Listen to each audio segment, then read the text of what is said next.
శ్రీమాత్రే నమ, శ్రీ గురుభ్యో నమ. తదుపరి వృశ్చిక రాశి. వృశ్చిక రాశి వారికి సంబంధించి ఏప్రిల్ 9వ తారీఖు నుండి ప్రారంభమై మే మొదటి వారం వరకు కూడా పంచగ్రహ కూటమి సంభవిస్తున్న కారణం వల్ల పంచమ స్థానము నందు ఈ యొక్క పంచగ్రహ కూటమి అనేటువంటిది సంభవిస్తూ ఉంది. ఈ యొక్క పంచమ స్థానం అధికంగా మనకు చూసుకున్నట్టయితే కనిపించేటువంటిది సృజనాత్మకత, శారీరక సౌఖ్యము, పిల్లలు, సంతానము, శృంగారము, వీటికి సంబంధించి అధికంగా ఉంటుంది. ఇక్కడ శృంగారం అనంటే సెక్స్ కాదండి. శృంగారం అనే పదానికి ఏంటంటే బాగా అలంకరించుకోవడం. వీరికి ఎలా ఉంటుందనంటే సాధారణంగా కూడా వృశ్చిక రాశి వారికి అన్నీ ఉండాలి, నీట్గా తయారవ్వాలి, ఐరన్ క్లాత్స్ ఉండాలి. పిల్లల విషయంలో చూసుకుంటే అసలు ఐరన్ బట్టలు లేదు, కొంతమంది టక్ వేయింది వాడు స్కూల్కి రాడు. ఇలా నీట్ మెయింటెనెన్స్ ఉంటాయి. ఒక ఆయిల్ వాడతారు, ఆల్మండ్ ఆయిల్, రోజు అదే ఆయిల్ వాడుతూ ఉంటారు. ఎందుకు అంటే వారికి ఆ మెయింటెనెన్స్ అనేది ఇష్టం.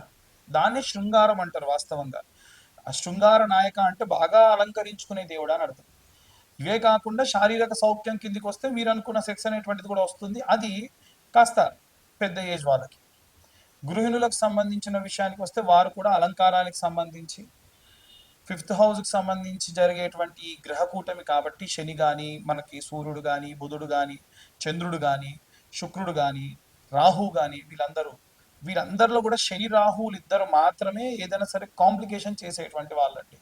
అంటే ఎంత బాగా తయారైనా కామెంట్ చేసే వాళ్ళు ఉంటారు. ఎంత బాగా మనం పిల్లల్ని తయారు చేసినా, పిల్లలకు సంబంధించి మనం ఎడ్యుకేట్ చేసినా, మన పిల్లల్ని ఏదన్నా అంటే మనకు బాగా బాధ కలుగుతుంది.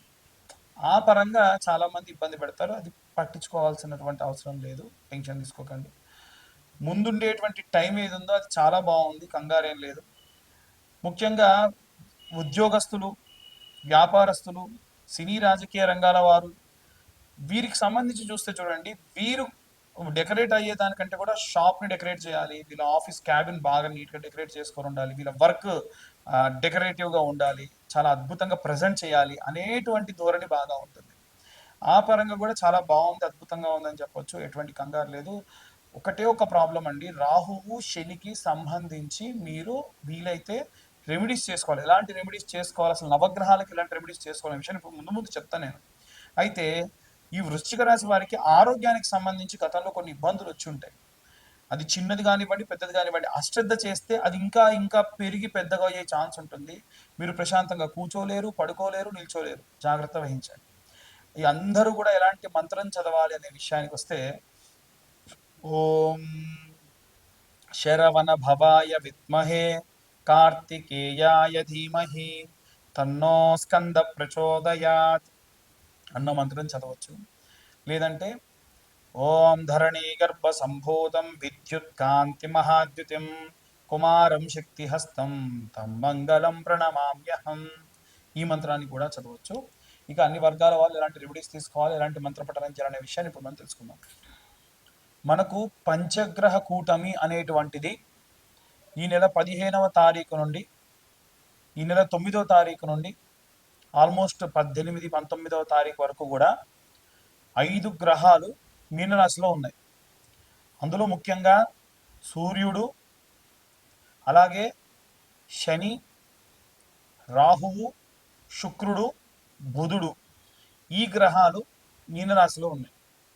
మీనరాశి వారికి ప్రత్యేకంగా, అంటే ఒక్క మీనరాశి వారికి వదిలేస్తే మిగిలిన అన్ని రాశుల వారికి కూడా చాలా విశేషమైనటువంటి ఈ యొక్క గ్రహ సంచారం అనేటువంటిది చాలా హెల్ప్ అవుతుంది. కొంతమందికి నో లాస్ నో ప్రాఫిట్గా కూడా ఉంటుంది.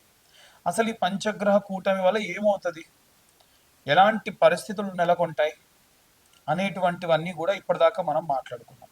అయితే ఈ యొక్క పంచగ్రహ కూటమి 17వ తారీఖు పూర్తవుతుందో లేదో 25వ తారీఖు అంటే సూర్య గమనం అనేటువంటిది ప్రారంభమవుతుంది.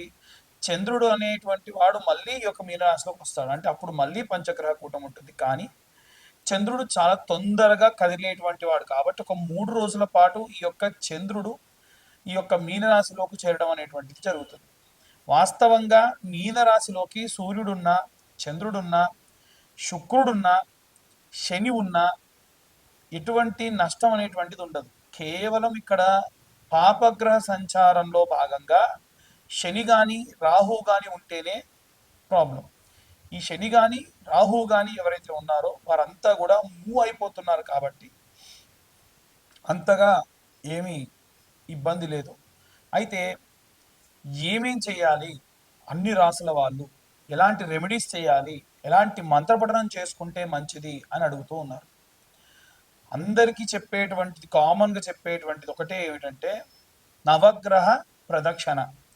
అందరు నవగ్రహాల గుడికి వెళ్తే 3 చేద్దామా, 4 చేద్దామా, 5 చేద్దామా, 10 చేద్దామా, 11 చేద్దామా అంటారు. అలా కాదండి. నవగ్రహ ప్రదక్షిణాలు చేస్తే 21 ప్రదక్షిణాలు చేయాలి. 21 ప్రదక్షిణాలు సవ్య దిశలో, ఒక 6 ప్రదక్షిణాలు అపసవ్య దిశలో చేయాలి. ఎందుకంటే ప్రతి గ్రహానికి 3 సార్లు ప్రదక్షిణ చేసినట్టు. అప్పుడు ఎన్నున్నాయి? 9 గ్రహాలు ఇంటూ 3 అంటే 27. ఇప్పుడు 27 గ్రహాల్లో కూడా ఈ యొక్క 7 గ్రహాలకు మాత్రమే 3 ప్రదక్షిణాలు చొప్పున చేసి, రాహుకేతువులు ఎప్పుడు కూడా యాంటీ క్లాక్ వైజ్ డైరెక్షన్లో తిరుగుతూ ఉంటారు. పాపగ్రహ సంచారం కదా, వాళ్ళు ఎప్పుడు రివర్స్ అనమాట. అంటే ముందు నుంచి కాకుండా వెనక నుంచి రావడము, ఏదైనా సరే కుడి చేత్తో కాకుండా ఎడమ చేత్తో చేయడం, ఇలాంటివి చేస్తూ ఉంటారు. కాబట్టి వీరికి మనం ప్రదక్షిణ కూడా అపసవ్య దిశలో చేయాలి. దీని వలన జాతక రీత్యా మనకు రాహుకేతువుల మధ్యలో వేరే ఏ గ్రహాలైన బంధనమై ఉన్నా, ఒకవేళ ఏ గ్రహాలైనా పాపగ్రహంతో కలిసి ఉన్నా, ఎటువంటి గ్రహాలైనా సరే ఈ యొక్క పాపగ్రహాలతో బంధనమై ఉండి కూడా మనకు నెగిటివ్ రిజల్ట్స్ ఇచ్చేటువంటి ఉంటే కూడా ఈ ప్రదక్షిణాలు చేయడం అనేటువంటిది కాస్త శక్తినిస్తుంది.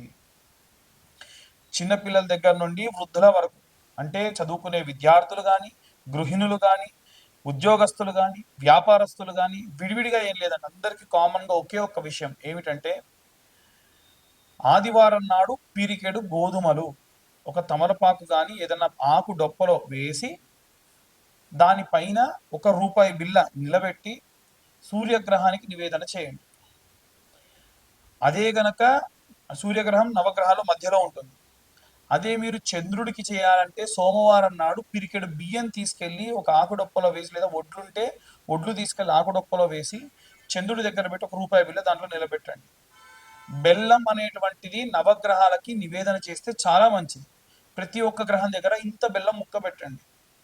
ఇంతకు మించి మీరు నవగ్రహాలకు చేసేది ఏమీ లేదు. విగ్రహాలు అధికంగా తాకకుండా ఉంటే మంచిది. అలాగే కుజగ్రహం దగ్గరికి వెళ్తే కందులు కానీ కందిపప్పు కానీ ఆకుడొప్పలో వేసి ₹1 బిల్ల పెట్టి ఒక బెల్లం ముక్క పెట్టి నివేదన చేయండి, చూపించండి, అంతే సరిపోతుంది. అలాగే బుధగ్రహానికి పూజ చేసినప్పుడు పెసర్లు, పిరికెడు పెసర్లు తీసుకొని ఆకుడొప్పలో లేదా తమలపాకులో వేసి ₹1 బిల్ల వేసి బుధగ్రహం ముందు పెట్టండి. అలాగే శనగలు తీసుకొని వెళ్ళి గురుగ్రహం ముందు పెట్టండి. అలాగే ₹1 బిల్ల బెల్లం కామన్ అన్నిటికీ కూడా. శుక్రగ్రహం దగ్గరికి వెళ్తే బొబ్బెర్లు లేదా అల్చందలు అంటారండి. ఈ బొబ్బెర్లు తీసుకొని వెళ్ళి పిరికెడు బొబ్బెర్లు వేసి దాంట్లో ₹1 బిల్ల వేసి పెట్టండి. శనిగ్రహం దగ్గరికి వెళ్ళినప్పుడు మాత్రం విగ్రహాన్ని ఎట్టి పరిస్థితుల్లో ఆడవాళ్ళు తాకొద్దు, మగవాళ్ళు కూడా తాకుండా ఉంటే మంచిది. పిరికెడు నువ్వులు, దాంతోపాటు ₹1 బిల్ల, ఆ ₹1 బిల్ల కూడా వీలైతే స్టీల్ అంటే ₹1, ₹2 లాంటివి అయితేనే బెస్ట్. ₹5 పెట్టకండి. పెట్టి దాంట్లో బెల్లం ముక్క పెట్టి ఇంతంత నువ్వుల నూనె శనేశ్వరుడు పైనుంచి పోయండి. ఆవ నూనె పోసినా మంచిదే. నల్ల రంగు ధాన్యం నుండి వచ్చినటువంటిది ఏ నూనె పోసినా శనికి చాలా ఇష్టం. ఇక రాహుకైతే మినపప్పు లేదా మినుములు వేసి ₹1 బిల్ల వేసి ఇంతంత ఆ యొక్క బెల్లం ముద్ద పెట్టేసి నమస్కరించుకోండి. అలాగే కేతువుకైతే ఉలవలు, నల్ల రంగులో ఉండేటువంటి ఉలవలు ఉంటాయి కదా, ఈ ఉలవలు ఓ పిరికెడు ఆకుడొప్పలో వేసి లేదా తమలపాకులో వేసి ₹1 బిల్ల దాంట్లో పెట్టేసి ఇంత బెల్లం నైవేద్యంగా పెట్టండి, చాలు. ఈ షష్టగ్రహ కూటములు, పంచగ్రహ కూటములు, జాతకరీత్యా ఉన్న దోషములు ఇవన్నీ పోవడానికి ఒక్క వారం పాటు మనకు సోమవారం నుండి ప్రారంభిస్తే మళ్ళీ, లేదా ఆదివారం నాడు ప్రారంభిస్తే ఈ యొక్క శనివారం వరకు ఈ రెమెడీస్ చేసుకుంటే సరిపోతుంది. ఇప్పుడు మీ అందరికీ ఒక డౌట్ వస్తుంది, ఏమిటంటే ఉన్న గ్రహాలు 9 అండి, మీరు చెప్పిందేమో వారం రోజులు ఎలా చేయాలి? మంగళవారం నాడు రాహుకేతువులకు చేసేయచ్చు, కుజుడితో పాటు రాహుకేతువులకు చేయొచ్చు. లేదు ఆదివారం నాడే సూర్యుడితో పాటు రాహుకేతువులకు కూడా చేయొచ్చు, ఎటువంటి దోషం లేదు. ఇక అందరూ మంత్రపఠనం చేయాలి అనంటే ఏం చేయాలి అనంటే ఓం ఆదిత్యాయ చ సోమాయ మంగళాయ బుధాయ చ గురు శుక్ర శనిభ్యశ్చ రాహవే కేతవే నమః అనే మంత్రం చదువుతూ ప్రదక్షిణాలు చేయాలి. మీరు ఏ రోజు నవగ్రహ దేవాలయానికి వెళ్ళినా నేను చెప్పిన విధంగా ఇంకొకటి, దేవాలయం మూసే సమయానికి వెళ్ళకండి. ఉదయాన్నే వీలైతే 7, 8 గంటల వరకు దేవాలయానికి వెళ్ళే ప్రయత్నం చేయండి. లేదా గృహిణులు ఉంటారు పాపం ఇంట్లో అందరికీ వంటలు అవి చేసి పంపించాలి కాబట్టి 9, 9:30 ప్రాంతంలో వెళ్ళండి. దాని వలన కాస్త ప్రశాంతంగా ఉంటారు. ఇక చాలామంది మీ యొక్క పేర్ల గురించి అడుగుతున్నప్పుడు మీ పేర్లు చెప్పి వాటికి సంబంధించి జాతకం చెప్పమంటున్నారు. పేరు బలం మీద జాతకము 100% ఎవరు చెప్పరు. అలా చెబుతానని చెబితే నమ్మొద్దు. నేను చెప్తానని చెప్పినా నమ్మకండి అనే చెప్పా గతంలో, ఇప్పుడు చెప్తున్నా. మళ్ళీ మళ్ళీ చాలామంది ఫోన్స్ చేసి మీ యొక్క పేరు బలంతో జాతకం చెప్పమంటున్నారు. దయచేసి మీ date of birth, time, place ఉంటే మీ జాతకం గురించి కాస్త డబ్బు ఖర్చు పెట్టి పూర్తి జాతకం తెలుసుకోండి. ఒక రూ. 2025 మొత్తం ఈ యొక్క జీవిత కాలానికి సంబంధించిన జాతకం 60 పేజీల్లో మీకు అందిస్తున్నా ఈ 2025 సంవత్సరంలో. అంతకు మించి కూడా మీరు ఖర్చు పెట్టాల్సిన అవసరం లేదు.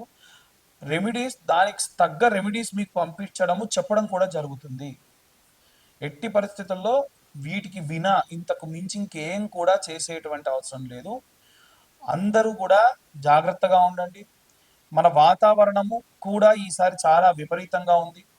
ఎండలు బాగా ఉన్నాయి. ఎండాకాలంలో వర్షాలు అప్పుడప్పుడు అధికంగా పడతా ఉంటాయి. చాలా జాగ్రత్తగా ఉండండి. ఆరోగ్యం పట్ల ముఖ్యంగా పిల్లలు 12 సంవత్సరాల లోపు బాల్యంలో ఉన్న పిల్లలందరూ కూడా ఆరోగ్యం జాగ్రత్తగా చూసుకోండి. సర్వే జన సుఖినో భవంతు. స్వస్తి.